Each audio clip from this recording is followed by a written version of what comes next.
Vamos a dar paso a la primera mesa, que es la mesa científica, donde intervendrá Ton Esquiola, desde Argentina. Lo tenemos por ahí, Ton.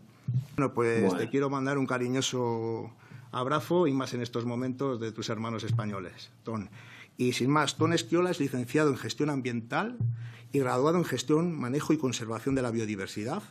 Ha sido asesor técnico de la Comisión de Agricultura, Ganadería, Pesca y Medio Ambiente del Senado de la Nación de Argentina. Como asesor técnico, ha sido responsable de gestión de fauna silvestre y gerente de conservación y gestión de fauna silvestre para el Gobierno de la Ciudad de Buenos Aires. Ha trabajado durante 7 años en el desarrollo e implementación de la ley para la reconversión del Parque Zoológico de Buenos Aires, actual Ecoparque de Buenos Aires. Actualmente es asesor en conservación de biodiversidad de la Fundación Frank Weber y director del Santuario Equidad de esta fundación. Además de garantizar el bienestar de los animales del santuario, en colaboración con las ONGs y gobiernos locales, diseña y ejecuta estrategias para la conservación de la biodiversidad local. Ahí es casi nada. O sea que cuando quieras, Ton, tienes la palabra por media hora. Bueno, muchas gracias. Gracias por la presentación y, bueno, me disculparán la cara de cansado, es que acá estamos de madrugada. Pero la verdad es que no nos podíamos perder esta oportunidad de colaborar desde la Fundación Franz Weber. Brevemente, bueno, ya la verdad que me presentaron, pero por si alguien necesita de alguna manera contactarse conmigo o saber con quién están hablando, yo creo que esto lo he visto muchas veces en el sector de la defensa de los derechos de los animales, que se intenta de alguna manera deslegitimizar a través de decir que las personas que trabajamos o no son científicas o no tienen los argumentos correctos, cuando, bueno, lejos eso está a ser real, ¿no? Para que todos estemos hablando el mismo idioma, aunque creo que todos lo estamos haciendo, un pantallazo general de qué son los grandes simios que nos traen a colación. Como dicen para los creadores de política, los grandes simios, también conocidos como homínidos, pertenecen obviamente a la familia hominidae, son una familia de primates en donde se agrupan prácticamente los chimpancés, los bonobos, los orangutanes, los gorilas y los seres humanos, sin ir más lejos. Biológicamente, por más que a muchos no nos guste o no les guste reconocerlo, los seres humanos están genéticamente muy relacionados con estos animales, y por eso todas las características que de alguna manera van a ver o vamos a intentar de exponer en la reunión de hoy. ¿Qué es lo que pasa con los grandes simios en cautiverio?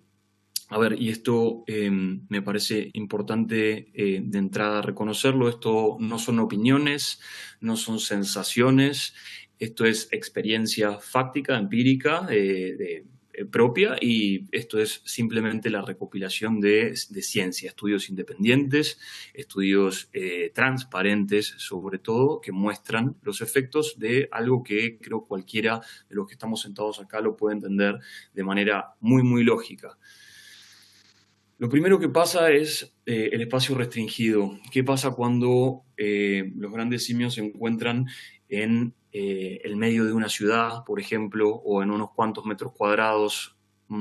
Mejor o peor sea la jaula, la realidad es que son animales, como muchos otros, pero estos en particular, que han desarrollado capacidades cognitivas muy vinculadas con el espacio en el cual habitaron, evolucionaron y se desarrollaron. Estos espacios son obviamente espacios muy amplios y que no solamente estamos hablando de amplitud, porque muchas veces esto se confunde con lo que es el cautiverio. Bueno, tengo una jaula un poco más grande, una jaula un poco más chica, bueno, no está bien el animal, le pongo una jaula más grande. Esto realmente termina de resolver la situación, y la verdad es que no, esto de vuelta es científico. Necesitan no solamente espacio, sino complejidad de esos espacios, una complejidad propia de la naturaleza, una complejidad que se da en la interacción social con otros grupos, no solamente con el propio, una complejidad que se da en buscar alimento, una complejidad que se da en buscar refugio, y muchas veces esto se toma como, bueno, no, esto es inhóspito, esto es malo, la naturaleza es mala, tenemos que cuidarlo nosotros en el zoológico, cuando nada más lejos de la realidad. Todos estos animales desarrollaron a través de los años herramientas para poder habitar estos espacios tan amplios y complejos, no solamente amplios, ¿verdad? Después lo más importante es el desequilibrio social que se encuentra en los zoológicos. Esto, de vuelta, ahora si quieren podemos conversar sobre cifras. No es una opinión, esto es muy fácil de comprender. Para hacerlo lo más breve posible, voy a tratar de explicarles los distintos tipos de estructuras sociales, tamaños de grupos, jerarquías y comportamiento que tienen estos animales. En España, afortunadamente, si mis investigaciones no son incorrectas, no hay bonobos en cautiverio, lo cual es bueno, así que voy a tratar de concentrarme para hacerlo más breve en chimpancés, orangutanes y gorilas. Luego mis colegas me corregirán si me estoy equivocando en cuanto al tema de los bonobos. Lo primero es la complejidad, ¿verdad?, que se da en las estructuras sociales que tienen estos animales, que son muy difíciles de replicar, en particular para los chimpancés, que vienen de una sociedad fisión-fusión. ¿Qué significa esto? Son animales que, si bien tienen grupos de referencia y de pertenencia, esos grupos de referencia y pertenencia tienen a su vez interrelaciones con otros grupos. Hay chimpancés que pueden tener distintos amigos en otros grupos e incluso, como ven en la parte de jerarquía de dominios, usan esas amistades con otros grupos para desarrollar y crecer en la jerarquía de dominio. Algo muy, muy complejo que se da obviamente, como pueden ver, por el tamaño de estos grupos. Estamos hablando de, en promedio, entre 30 y 80 animales. Imagínense la complejidad de tener animales encerrados, imagínense en cualquiera de las ciudades de las que estamos hablando, 30 o 80 animales, obviamente que es imposible. Entonces, bueno, de alguna manera también estamos acá para un poco cuestionarlo, ¿no? Luego los orangutanes, que a diferencia de cómo lo vemos en la mayor parte de los zoológicos, ellos en líneas generales son principalmente solitarios, son animales que, dadas las condiciones correctas, estando en naturaleza, han evolucionado para, si bien tienen interacciones principalmente entre madres y crías por periodos prolongados, porque las crías necesitan aprender, obviamente, no nacen con solamente un instinto, como muchos creen. La realidad es que en líneas generales son solitarios. Cuando, todo lo contrario, en los zoológicos los vemos a todos juntos. Sin ir más lejos, se me ocurren ejemplos de zoológicos que tienen cerca de 4 hembras, 2 machos al mismo tiempo en un mismo recinto. Los gorilas, por otro lado, son grupos familiares un poco más chicos que interactúan un poco menos con otros grupos de gorilas y que tienen un macho siempre que lidera ese grupo, básicamente.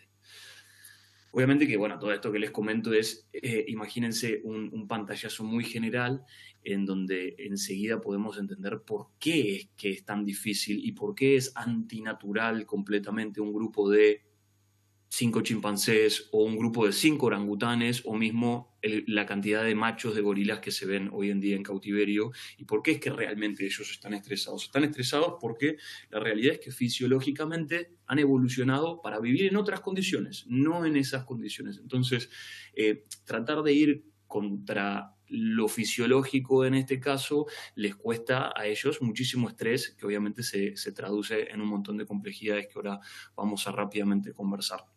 Los regímenes de alimentación, ni hablar. Yo entiendo que hay muchos zoológicos que intentan hacer lo mejor que pueden en cuanto a ofrecer dietas que creen que son buenas, cuando en realidad nos podemos enseguida todos imaginar que estos animales evolucionaron para alimentarse según variedades que van fluctuando con las con las estaciones, básicamente, en ambientes tropicales.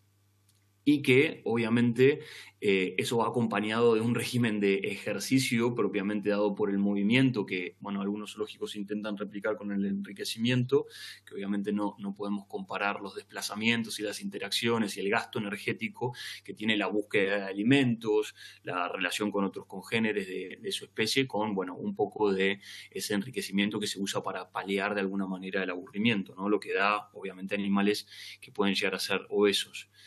Un clima inadecuado. Esto, de vuelta, no hay que ser especialista para darse cuenta. Acá en la foto pueden ver a Sandra. Este es un orangután con hembra con la que yo trabajé muchos años.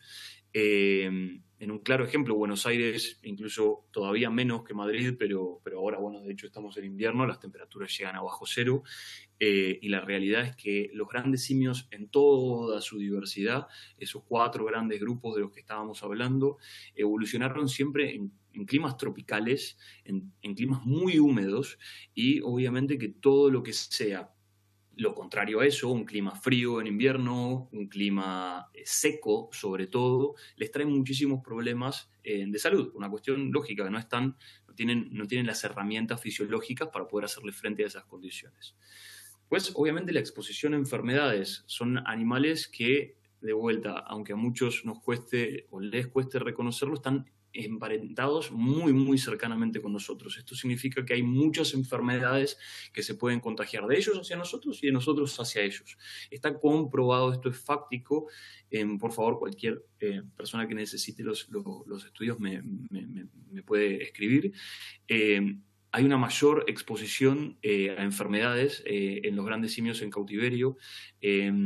También está estudiado el efecto del estrés crónico sobre el sistema inmunológico de los grandes simios en cautiverio. Todo esto los hace más propensos a ellos fisiológicamente a recibir infecciones de afuera, y obviamente que el contacto abundante con el ser humano, los visitantes que lo están yendo a ver constantemente, aumenta aún más esa cantidad de enfermedades. Después, como para salir un poco de los problemas que tienen los grandes simios en cautiverio, enseguida entramos en la conservación, ¿no? Que es a veces como esta necesidad utópica de conservarlo. Bueno, decimos, está bien, entendemos que estos animales están muy mal, no tienen las herramientas fisiológicas, evolutivas, comportamentales, etológicas para poder ellos hacerle frente al cautiverio, pero bueno, los tenemos en cautiverio porque estamos conservando. Entonces, hagamos un poco de doble clic en esta idea. ¿Realmente se están conservando los grandes simios en cautiverio? Para tener un pantallazo muy rápido de lo que es la situación solo en España, estamos hablando de 100 y poquitito de grandes simios en cautiverio. Digo y poquitito, la verdad es que es un número preocupante. Para que se den una idea, la realidad es que Europa, en cuanto a lo que es el coleccionismo de especies exóticas, siempre fue pionera, por decirlo de alguna manera, y para hacer una comparación rápida, sé que justo no estamos en un momento para comparar cosas entre Argentina y España, la realidad es que en Argentina hoy de momento solamente quedan 3 grandes simios y en proceso de traslados a santuarios. Pero bueno, acá estamos hablando de 103 aproximadamente, por lo menos, 35 chimpancés, 41 gorilas, 27 orangutanes. Eso es un pantallazo general de por lo menos lo que las investigaciones muestran que tenemos solamente en España. ¿Qué problemas nos trae, qué problemas poblacionales tiene este número de grandes simios en España? El primero y el más rápido, que está obviamente relacionado, ¿no?, con esta sección que es la conservación de los grandes simios, es la genética, la hibridación. La realidad es que hay varias subespecies de chimpancés, por ejemplo, para solamente... voy a tener que ser lo más breve posible, así que me voy a concentrar en este punto en chimpancés. Hay varias subespecies, esto que significa que de alguna manera a nivel genético se encuentran suficientes diferencias a nivel genético, incluso a nivel comportamental, a nivel adaptativo, obviamente.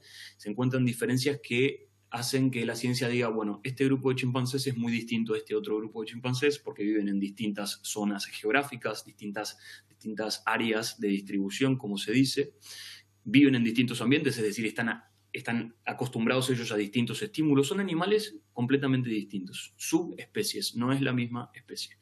En España, de estos 35 chimpancés que tenemos, está prácticamente dividida de forma muy, muy proporcionada los grupos de 2 especies, de los chimpancés centrales y subespecies, perdón, de los chimpancés centrales y los chimpancés occidentales, y luego un grupo interesante, el 31%, 11 chimpancés que no están definidos. Esto significa que pueden ser chimpancés centrales o pueden ser chimpancés occidentales o puede ser una mezcla y una hibridación de esos animales.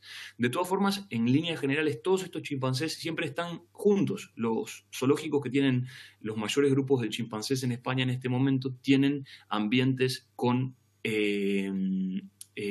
chimpancés de distintas subespecies. Por ende, en algún punto se puede también inferir que tienen distintos lenguajes, distintas maneras de comunicarse, distintas maneras de responder a estímulos y, de alguna manera, evidentemente, incluso se está promoviendo, entiendo, la reproducción, porque al estar juntos en un mismo ambiente, por más de que haya un control reproductivo de alguna manera, la realidad es que es parte un poco del esquema del programa de reproducción de zoológicos europeos, en donde se intentan ir intercambiando estos animales entre ellos para poder darle una sostenibilidad en cautiverio a la especie con la idea de en algún momento reintroducirlo. Yo creo que después vamos a hablar un poco puntualmente de reintroducción, pero todos ustedes imaginarán que reintroducir un animal híbrido va en contra de cualquiera de las recomendaciones de los especialistas. Ecologistas, biólogos, veterinarios especialistas no recomiendan que se reintroduzcan animales híbridos porque obviamente que eso debilita la población local. Es una población local que se adaptó para, de vuelta, resistir ciertos estímulos del ambiente.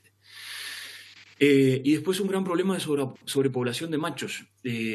A diferencia, como volviendo a la parte de desequilibrio social, a diferencia de los chimpancés, que tienen grupos bastante más complejos, situaciones de amistades, alianzas, cooperan mucho más, los orangutanes y los gorilas tienen grupos que están grupos, los gorilas, los orangutanes, cuando compiten por territorio, son machos únicos. O sea, es muy raro que un macho en edad reproductiva esté cooperando con otros machos. ¿Esto qué hace? Que la proporción de casi 1 a 1 de orangután macho, orangután hembra, gorila macho, gorila hembra que hay en los zoológicos de España hoy en día, haga increíblemente difícil llevar adelante, tener ambientes o exhibiciones como tienen los zoológicos que sean naturalmente funcionales. Son grupos que no son funcionales o porque son grupos de muchos machos, que eso ya se sabe que no está, y esto está reconocido por la propia EASA. Estos problemas no son problemas que estoy señalando yo, ya sea porque esos grupos de machos en algún momento empiezan a competir y no son sostenibles en el largo plazo, pero bueno, eso es lo que nos da un poco la situación demográfica, por decirlo, para la conservación hoy en día. Ya estamos partiendo de una base que la verdad es que es muy, muy endeble con esta idea de conservar a la especie. Después habíamos hablado un poco de la reintroducción, ¿no? Esta idea mítica o utópica, perdón, de, bueno, vamos a criar estos animales para después poder soltarlos en la naturaleza cuando todo se destruya en la naturaleza, porque en algún punto el mensaje es ese. Bueno, hay que conservar la naturaleza, bueno, no sé, pero yo saco algunas partes de todo ese rompecabezas tan complejo que es un ecosistema, creo entender cómo funciona ese ecosistema y no importa si se destruye, porque yo tengo una pieza de ese rompecabezas y algún día, bueno, cuando todo esté destruido la voy a volver a poner en un rompecabezas que no va a caber, básicamente. Entonces, ¿por qué la negativa? ¿Por qué la negativa? La realidad es que todos entendemos que estos animales son seres muy, muy inteligentes, tienen una capacidad cognitiva muy grande, como muchos otros animales, como elefantes, como cetáceos. ¿Qué pasa con estos grupos de animales tan inteligentes? Esto también está demostrado, más inteligente, más capacidad cognitiva tiene un animal o un grupo de animales, una especie, menos aprende o conoce o sabe cómo desenvolverse solo por el instinto. Necesita aprender de sus padres, necesita aprender de hermanos, necesita aprender de un grupo social que incluso llega a tener cultura. Esto, aunque a algunas personas les choque, es una realidad. Los grandes simios particularmente tienen culturas. Hay culturas y grupos de grandes simios que eligen usar ciertas herramientas que otros eligen no usar, que se comunican con diferentes tonos, que tienen distintas composiciones sociales. Entonces, todo eso hace que sea muy complejo después pensar que, bueno, un animal que nació y se crió en un zoológico va a tener esas herramientas para volver. Las adaptaciones propias, y sin ir más lejos, esto no es una idea de vuelta mía, sino que la Unión Internacional de la Conservación de la Naturaleza no recomienda como primer medida para nada la reintroducción y destaca que la verdad es que si bien hay guías, porque porque es real. Todos van a decir, no, bueno, pero la UICN tiene guías para la reintroducción de grandes simios. Sí, se tuvieron que poner guías porque en algún punto preferían ellos por lo menos asesorar para que se hagan las cosas de manera ciertamente un poco más fundamentada, pero la realidad es que eso no significa que esté recomendado. Lo que se recomienda desde la Unión Internacional para la Conservación de la Naturaleza es que se conserve la naturaleza de esos hábitats, no que se intente reintroducir animales, porque esto obviamente que conlleva no solamente para que el pobre individuo que vivió toda su vida en el zoológico de Barcelona, sin ir más lejos, se encuentre de repente en el medio de una selva en Congo sin ningún tipo de herramienta comportamental, social, adaptativa, y ese animal seguramente muera, sino también para los animales de la zona, para los otros chimpancés de la zona, porque ese animal probablemente traiga enfermedades, probablemente traiga una carga genética que al no estar moldeada por las presiones ambientales no sea la correcta para ese grupo.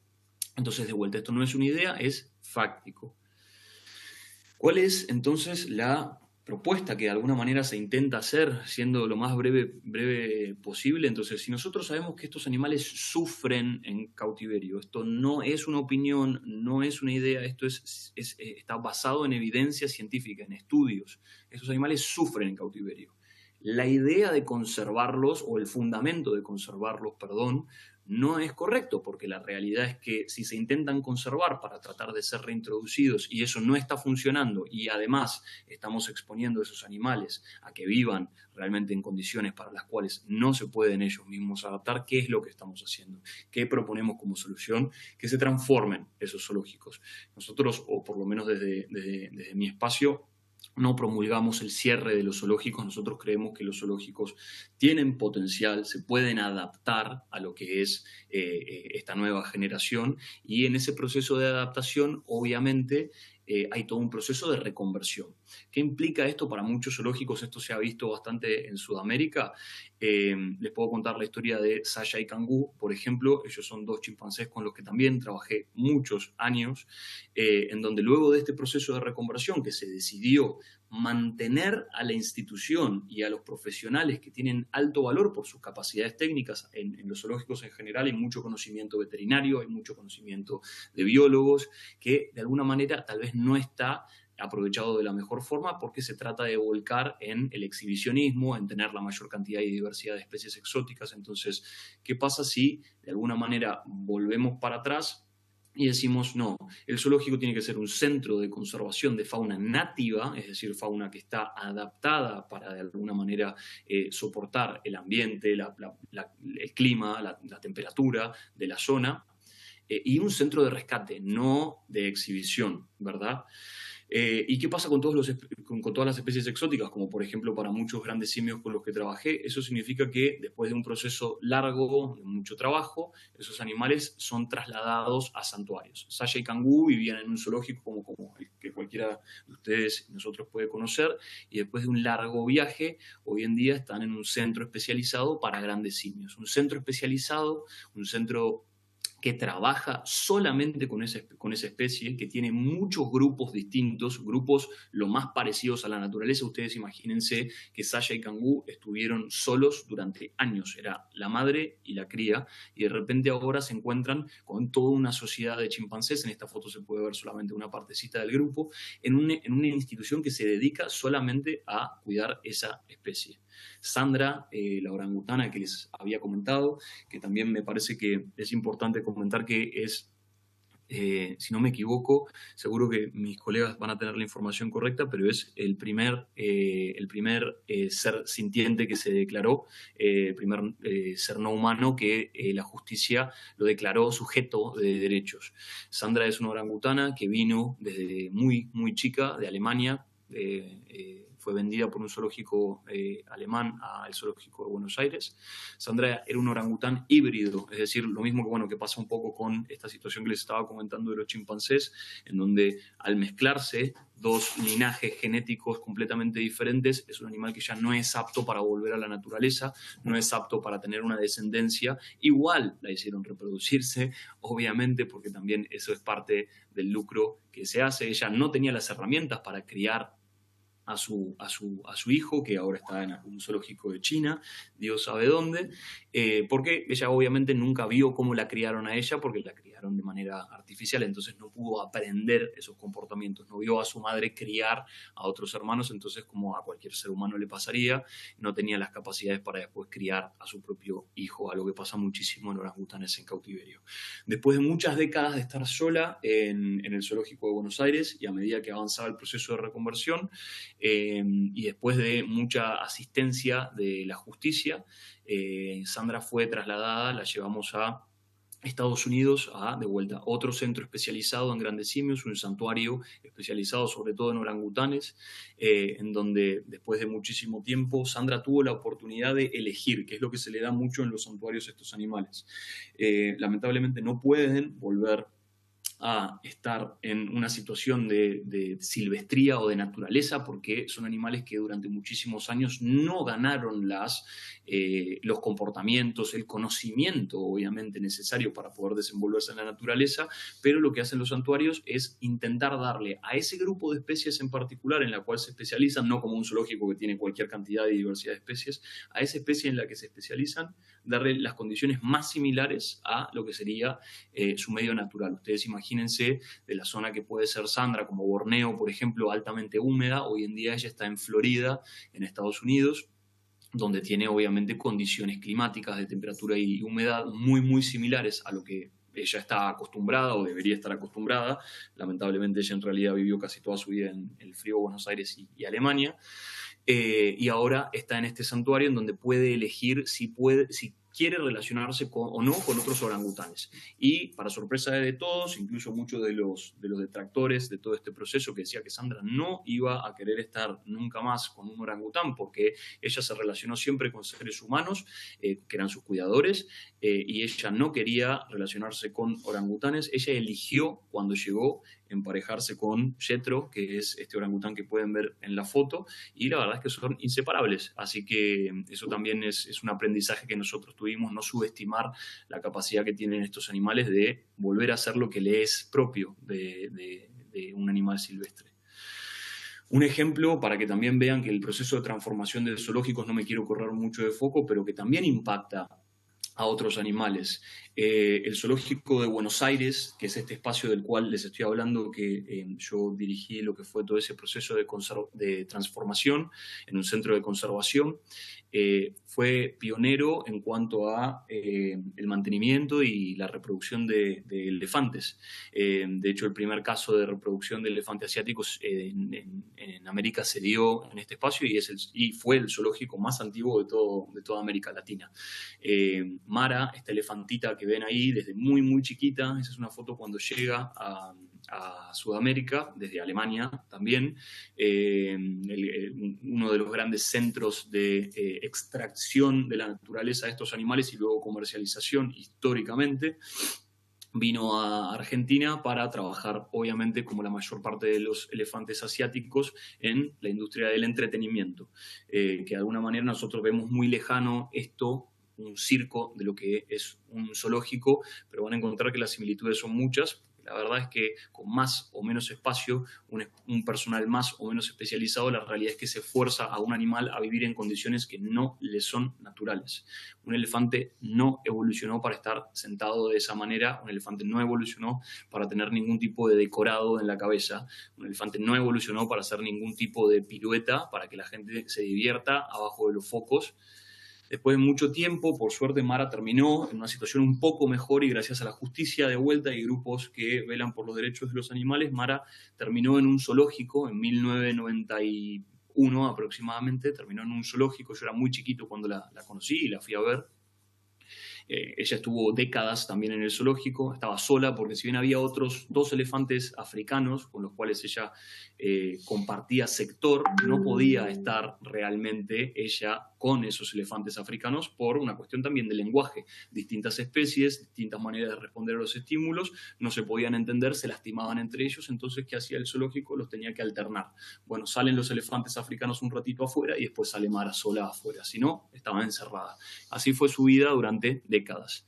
Después de mucho trabajo y el proceso de reconversión del zoológico, y por mucho trabajo me refiero a años, esto no estamos hablando de un proceso de un día para el otro, es algo que se hace de manera muy meticulosa, con el asesoramiento de muchos profesionales de manera transversal.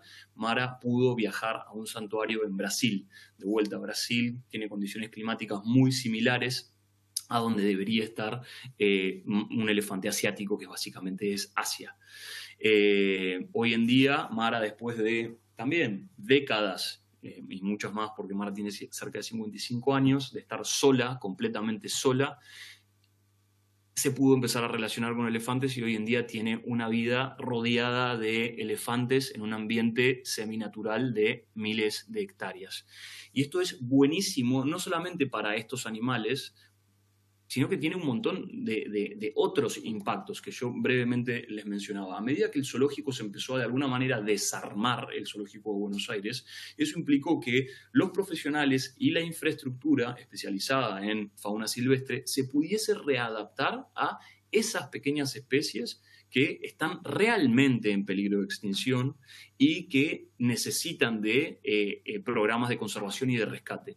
Estos guacamayos que ven acá en la foto son productos del tráfico ilegal y están dentro de un programa de reintroducción. Todos los programas de conservación que diseñé y que se trabajan en el Zoológico de Buenos Aires, ahora Ecoparque, son programas que velan por la reintroducción. Los animales no se mantienen en cautiverio, los únicos animales que quedan en cautiverio y no exhibidos, que ese es un dato importante, no están en cautiverio porque no tienen la capacidad para, por ejemplo, tenemos muchos cóndores que les falta un ala, producto de la cacería o la agresión del ser humano, entre otras cosas. Esos animales obviamente no se pueden liberar y quedan en las mejores condiciones posibles, pero esas mejores condiciones implican que no se esté exhibiendo el animal. Entonces ahí tenemos toda una transformación en donde toda esa infraestructura se canaliza en un centro de rescate para poder luchar contra el tráfico ilegal de estos animales, rescatar especies que son autóctonas de la zona y poder conservar también esas especies en su población, reforzando sus poblaciones naturales con descendientes que son aptos para esa liberación. Son animales que se eligen específicamente porque hay evidencia científica de que esa reintroducción va a ser positiva y ese animal se va a poder adaptar. Como verán acá, no van a encontrar grandes simios. ¿Qué significa para la educación la transformación del zoológico? Bueno, esto es, de vuelta, están todos invitados para cuando mejore un poco la situación entre Argentina y España, están todos invitados a conocer el Ecoparque de Buenos Aires y ver a los niños, ver a las infancias realmente disfrutar y aprender de la naturaleza sin tener que ver animales. Hoy en día estamos hablando de una etapa en cuanto a la evolución de la tecnología que nos permite tranquilamente, a través de pantallas, a través de realidad virtual, a través de experiencias 3D, 4D, conocer la naturaleza mucho más en detalle de lo que nos puede permitir ver un animal encerrado. Cualquier persona que está en esta sala puede dar fe de la admiración que tienen muchos de los niños por los dinosaurios. ¿Y cuándo me puede explicar a alguien vio un niño o un dinosaurio? Esta necesidad de inspirar a las generaciones que vengan, que yo también la comparto, creo que es importante, esta necesidad de inspirar no tiene que venir adosada, no tiene que venir anexada de exhibir un animal sufriendo en cautiverio cuando hay tantas herramientas hoy en día que nos permiten lo contrario. Acá la gente viene, paga la entrada, aprende de la naturaleza, se va súper feliz y no ve ningún animal, o por lo menos no ve animales directamente, para nada. A lo sumo en algún lugar se puede ver desde muy lejos algunos de los centros donde se están rehabilitando los animales que luego se trasladan a través de cámaras, a través de pantallas. No se necesita estar al lado del animal para, de alguna manera, conocerlo. Esto puedo dar fe. Así que bueno, creo que me estoy extendiendo un poquitito. Voy a